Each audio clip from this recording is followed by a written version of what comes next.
He was about as white as paint on a wall white could be, and he was sweating profusely. His eyes were like a gray tint around them, like just the life had been sucked out of him at that point.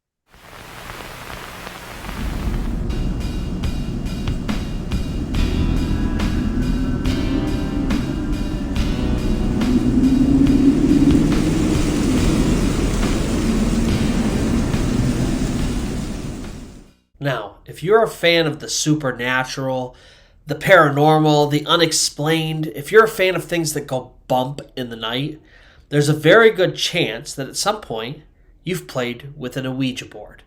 You and your friends stay up late at night, you gather around the board, you all place your hands on the planchette, and you ask the other side some questions. Now, normally this is harmless. Everybody has a little bit of fun, they get spooked out, and then they go home. But what would you do if when you talked to the other side spoke back? What would you do if the thing that talked back entered your home? What would you do if the thing that talked back possessed somebody you loved?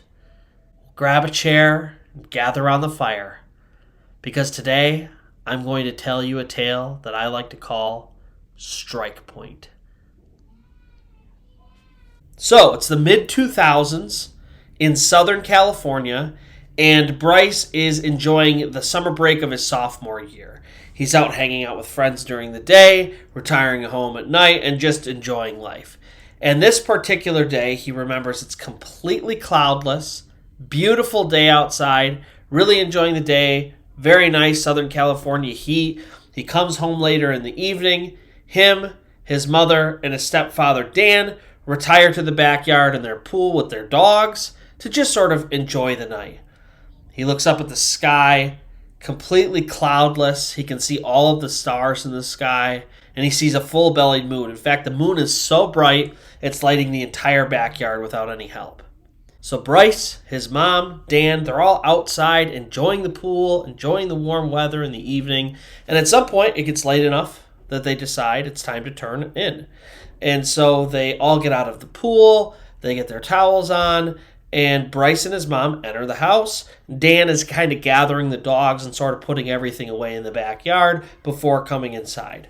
And at some point, Bryce and his mom realize it's taking Dan a little bit, and so they turn around to see what's going on, and he's actually getting ready to walk into the house.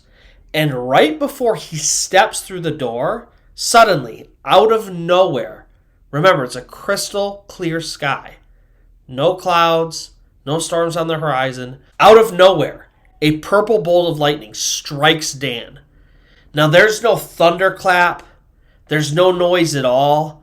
There's no indication other than the bolt of lightning itself that anything has happened. In fact, Dan doesn't even seem to notice that anything has happened.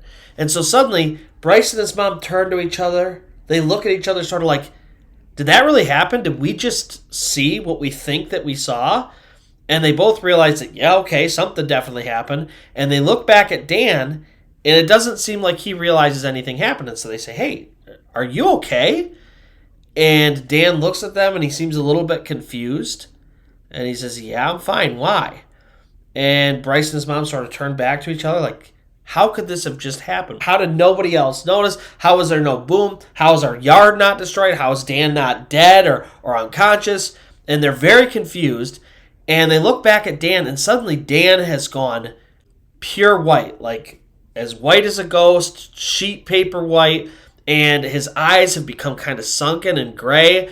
And he's sweating profusely. And he looks sickly. In fact, he looks like he's potentially on his deathbed. Bryce and his mom usher Dan inside. They get him seated on the couch. And they're just sort of asking him again, are you all right? Do you feel okay? And Dan says, yeah, I feel fine. Why? What happened? And Bryce and his mom, they're just really hesitant to discuss what had just happened because they don't really know how to explain it. And they also kind of feel like maybe they are just going crazy or something like that. This doesn't make any sense.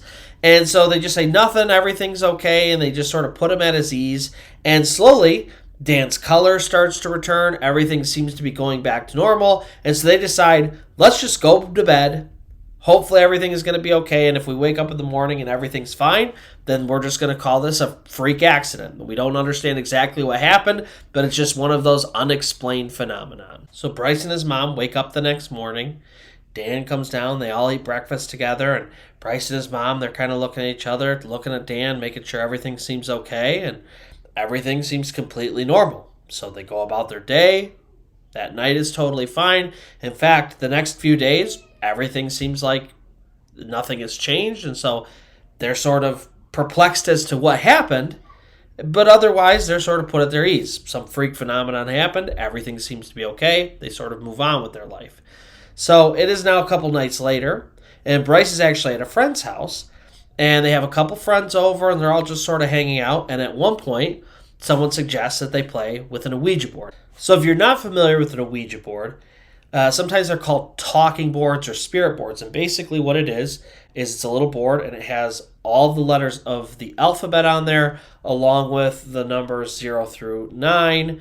It usually has yes or no on the board, and then sometimes it says hello or goodbye. They're all a little bit different, but basically, you set the board down, and then you place what's called a planchette, which is sort of like a heart-shaped piece of wood on the board, and then you ask spirits or the other side questions, and the planchette is supposed to move on its own and spell out the answers to these things. Now, typically, you can go buy these at any convenience store. You can walk into your local Walmart or Target or something like that and purchase one of these things. But they have a long history of actually having spirit boards or talking boards that really do communicate with the other side. Bryce and his friends, they gather around. And, this is just something a lot of times people do for fun. It's kind of creepy, but typically nothing ever happens. You ask questions, people pretend to move the planchette to different answers, and then everybody kind of gets freaked out, but everybody sort of knows that it's a collective experience of people messing with each other. Bryce and his friends are playing with their Ouija board. Typically, you ask specific questions. What are you doing here? What happened in your previous life, things like that, to try to communicate with a specific spirit. They all place their hands on the planchette and they ask questions. Are you there? Can we communicate with the other side? We're trying to speak to you. And at one point, Bryce specifically asks, what are you doing here? What is it that you want? And suddenly the planchette does start to move on its own. This isn't Bryce or one of his friends messing around, and it spells out D-A-N. Spells out Dan, which is, of course, his stepfather's name. Bryce gets really freaked out by this. He doesn't really know what to do about it, and so he decides to end the game right there and go home. He's just really freaked out. He feels really uncomfortable with what had just happened, and so he's sort of done. And so that night he goes back home, and it's still relatively early. It's maybe like 10, 11 o'clock. He gets back home. He doesn't feel very good at this point, so he decides, I'm just going to go to bed, forget that this happened. So Bryce is asleep, and suddenly he sits up, and it's the middle of the night, totally dark in his room. Now, in order to understand what happens next, you sort of have to understand Bryce's layout for his bedroom. So on the one wall, he has his bed, which he's currently laying on, and he's sort of asleep. And then obviously he has all sorts of stuff. He's got his dresser in his room, a couple other different things. In the one corner of his room, opposite his bed, there's this old TV. It's one of those giant projector TVs where it has the big screen, and then it's got the speakers on the bottom. And it's sitting in such a way that it's going from one wall to the other wall to create sort of a triangle in that corner. So there's the television, and then there's actually room behind the television where there's just empty space. And conceivably, I guess if for some reason you wanted to get behind the TV and stay in that corner, you could. And so Bryce suddenly sits up, middle of the night. His eyes are blurry. He clears them, and he looks all around his room. He feels there was some sort of disturbance that woke him. He wasn't sure what it was, and his eyes settle on that area in his room where he's got the TV and then that space behind it. And all of a sudden he looks, and he sees something in that corner. Now, it's pitch black in his room, so he can't really tell what it is, but it's definitely a humanoid figure, and it is blacker than the black of his room. And he remembers it kind of looked almost like smoke. It was ethereal. It wasn't a solid presence, but it was definitely the outline of a man.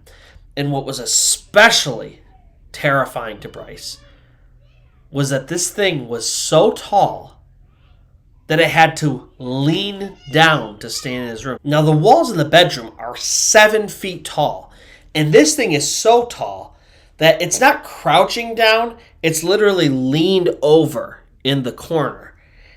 And Bryce is terrified, but he also sort of remembers that it wasn't that he was terrified of this thing attacking him. He knew that this thing was not there for him. He didn't feel malice towards himself from this thing, but he definitely felt like it was there to purpose.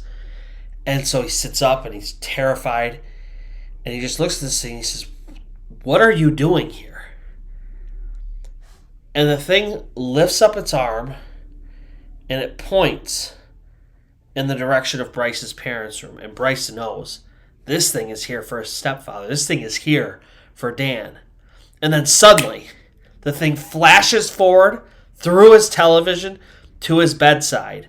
And all of a sudden, the smoke parts on where his face would be into this insane smile. Now, there were no teeth to this smile. It was just a deeper blackness than the smoke around it. And this thing is staring straight down at Bryce, who's terrified, shaking in his bed. It's got a manic grin on his face. And then all of a sudden, Bryce sits up, and he's awake.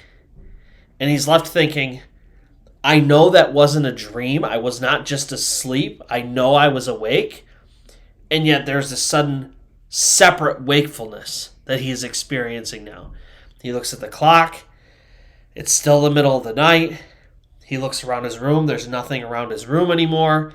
His heart is pounding out of his chest. Slowly, he starts to calm down. And then he decides, I can't fall back asleep. I don't know what's going on, but I'm terrified. And so he literally just stays up until the sun rises. He gets out of bed. He goes downstairs. He doesn't discuss any of this with Mom. He doesn't discuss any of this with his stepdad, Dan. He just acts like nothing happened, but he's terrified.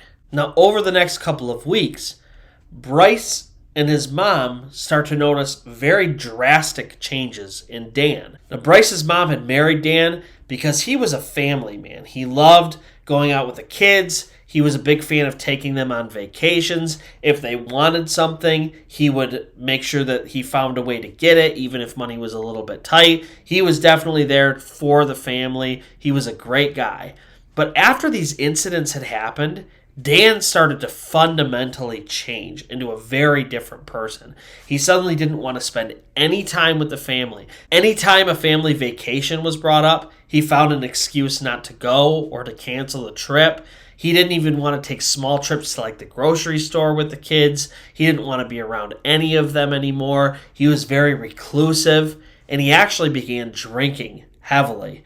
Now, he wouldn't seek help for any of this kind of stuff. He didn't offer up any sort of explanation. He just became very short, very curt, angry. He got deeper and deeper into his drinking, and he just became a very solitary person. He didn't want to be around other people. He didn't want any kind of attention.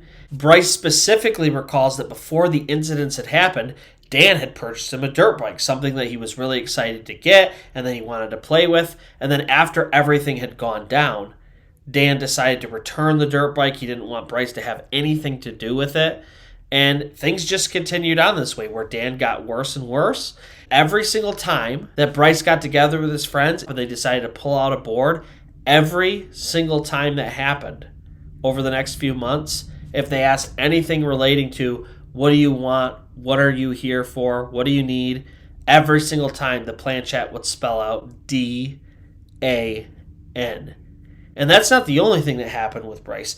Everywhere he went, things would be moving. He would light candles and they would be blown out. He would blow out candles and they would suddenly get relit. He remembers things moving from place to place that he knows he put it in a certain place, and all of a sudden an item ends up somewhere completely different. Bryce even remembers a time or two where objects in his presence would get thrown across the room.